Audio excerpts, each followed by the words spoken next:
السلام عليكم ورحمة الله وبركاته نحمده ونصلي على رسوله الكريم أما بعد فأعوذ بالله من الشيطان الرجيم بسم الله الرحمن الرحيم إن عدة الشهور عند الله 12 شهرا في كتاب الله يوم خلق السماوات والأرض منها 4 حرم ذلك الدين القيم وقال النبي أفضل الصلاة وأتم التسليم أفضل الصيام بعد رمضان شهر الله المحرم وأفضل الصلاة بعد الفريضة صلاة جوف الليل أو كما قال النبي عليه الصلاة والسلام الحمد لله আল্লাহ পাকের লাখো কোটি শুকর সুজুদ যে আল্লাহ পাক রব্বুল আলামিন আমাদেরকে সুস্থ সবল রেখে মহান রব্বে কারীমের দরবারে একবার কালিমাতুশ শুকর আদায় করে আলহামদুলিল্লাহ। রব্বুল আলামিন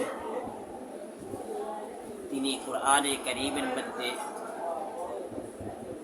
বলতেছেন إن عدة الشهور عند الله 12 شهرا في كتاب الله يوم خلق السماوات والأرض منها 4 حرم নিঃসন্দেহে আল্লাহ পাক রব্বুল আলামিনের কাছে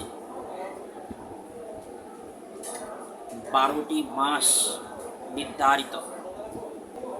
ওই দিন থেকেই যেদিন রব্বুল আলামিন আসমান এবং জমিনকে সৃষ্টি করেছেন তখন থেকেই আল্লাহ তাআলা 12টি মাসকে নির্ধারিত করেছেন। মানুষের উপকারার্থে আল্লাহ রাব্বুল আলামিন তিনি এই 12টি মাসকে নির্ধারিত করেছেন এবং এই 12টি মাসের মধ্যে সর্বশ্রেষ্ঠ এবং সবচেয়ে সম্মানিত এবং মর্যাদাশীল যে মাসগুলো এরকম 4টি মাস। এই 4টি মাসটি হলো আল্লাহ তাআলার কাছে অধিক পছন্দনীয় এবং অধিক সম্মানিত এবং সম্মানযোগ্য। মিনহা 4 হুরুম, হাদিসের মধ্যে বলা হয়েছে এই 4টি মাসের মধ্যে 3টি মাস হলো ধারাবাহিক। 1 নম্বর জিলকদ, 2 নম্বর জিলহজ, 3য় নম্বর ধাপে যে মাসটি সেটি হলো মুহররম মাস। আর এটাকে আল্লাহ পাক রব্বুল আলামিন হুজুর আকরাম সাল্লাল্লাহু আলাইহি ওয়াসাল্লাম তিনি তানার 500 অনুপাতে তিনি বলেছেন এটাই হলো শাহরুল্লাহ, আল্লাহ তাআলার মাস। আল্লাহ তাআলার মাসটাই হলো বাকি আরো 11টি মাস, কিন্তু বিশেষ করে এটাকে আল্লাহ তাআলার মাস বলে এটার আরো মর্যাদা বাড়িয়ে দিয়েছে। সেই সুবাদে আমরা এটার কদরদানি করা উচিত। আমাদেরকে নেক আমল বেশি বেশি করে করা উচিত এই মাসের মধ্যে। এই মাসের মধ্যে এমন একটি দিন আছে যে দিনটির নাম হলো আশুরার দিন।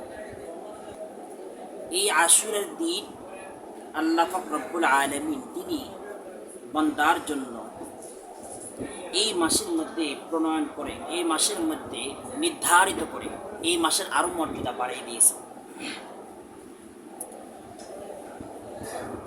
এবং হুজুর আকরাম সাল্লাল্লাহু আলাইহি ওয়াসাল্লাম তিনি আরো বলেন আফজালুস সিয়ামি বা'দা রমাজান শাহরুল্লাহিল মুহররম।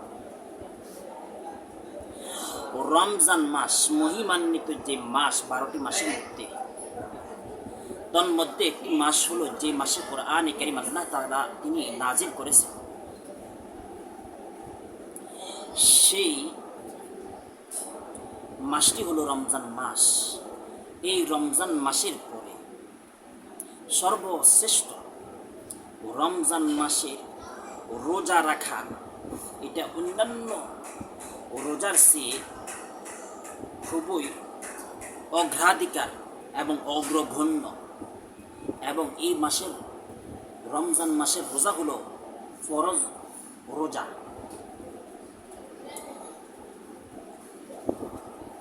হুজুর আকরাম সাল্লাল্লাহু আলাইহি ওয়াসাল্লাম বলতেছেন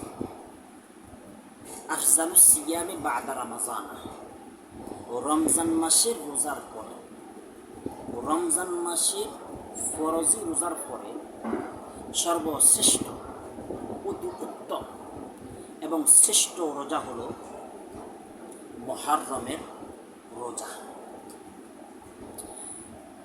তো আমাদেরকে এই মুহররম মাসে গুরুত্ব কেমন দেওয়া উচিত, আমাদেরকে সাহাবায়ে কেরাম যেমনিভাবে নিজেদের জীবনটাকে দ্বীনের জন্য কোরবান করে দিয়েছে, এমনিভাবে আমরা মুহররম মাসের ফজিলত জেনে বুঝে এটা কদরদানি করা উচিত। সাহাবায়ে কেরাম তো ভাই এমন ছিলেন যে ওয়াসারিউ ইলা মাগফিরাতিন মিন রাব্বিকুম ওয়া জান্নাতিন আরদুহা,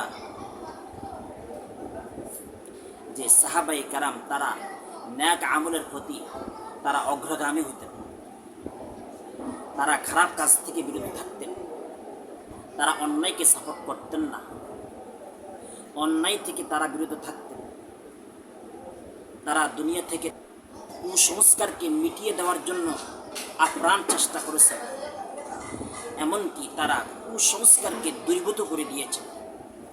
আমাদেরকে কুসংস্কার থেকে হেফাজত করে রব্বুল আলামিন আমাদেরকে কুসংস্কার থেকে মুক্ত করে আমরা যাতে করি রব্বুল আলামিনের যে সমস্ত এতাআত, যে সমস্ত অনুগত, যে সমস্ত ইবাদত, এই ইবাদতের প্রতি আমরা মনোনিবেশ হওয়ার তৌফিক দান করুন। আসসালামু আলাইকুম ওয়া রাহমাতুল্লাহি ওয়া বারাকাতুহু।